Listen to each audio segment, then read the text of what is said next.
This is part 2 of my comparison of road trip times for an ICE car versus the same trip in a Tesla Model Y or a BMW i3. This was our longest day, both in total driving time and in terms of when we left in the morning until when we got into our next hotel that night.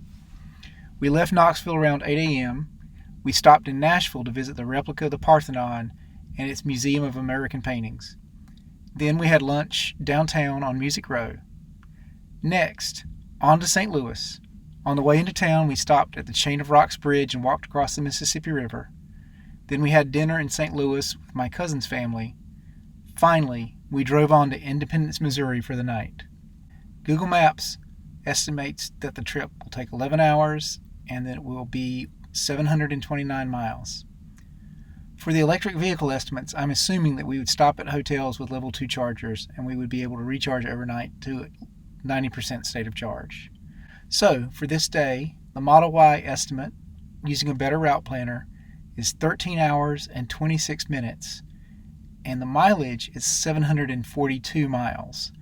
I think this accounts for getting off the highway and driving to various chargers, which may not be right at an exit. Of course, gas stations might not be right at an exit too, so the Google Maps estimate is probably driving straight through, no stops. You'll note that the time is 122% longer than the estimated ICE trip time. That's almost 2.5 hours longer. That turns a long day into a noticeably longer day. A better route planner estimates 6 charging stops. The first one in Cookeville, Tennessee, then one in Nashville, then one in Catawba, Kentucky, one in Mount Vernon, Illinois, one at St. Charles, Missouri, which is just west of St. Louis, and finally one in Columbia, Missouri. There is a supercharger in Independence, Missouri, but if we could recharge at our hotel overnight, we wouldn't need to use it.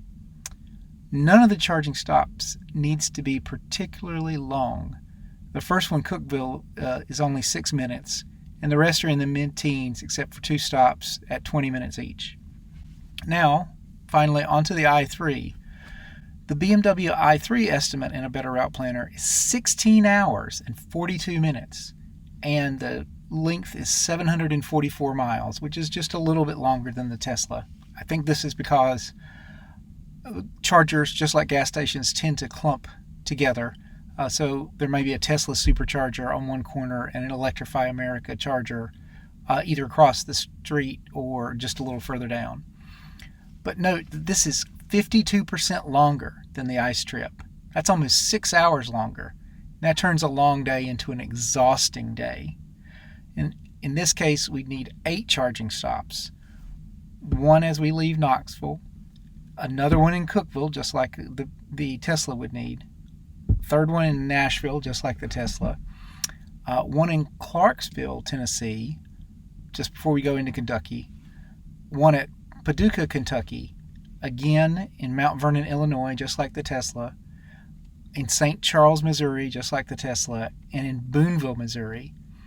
Except for the first charge near the beginning of this day, which is only 6 minutes, all the other charges range from nearly 20 minutes to 30 or 40 minutes. The leg between St. Charles and Boonville also requires us to drive slower than the speed limit in order to make it. The Tesla is still in the running as an alternate road trip vehicle, but now the i3 is starting to look like this length of trip is just too much for it. Thank you again for watching. If you haven't already, check out the first video in this series and my other videos, and I hope you look forward to the rest of the videos that I'm going to be putting up. Please like this video. Don't forget to subscribe and click the notification bell icon. Thank you.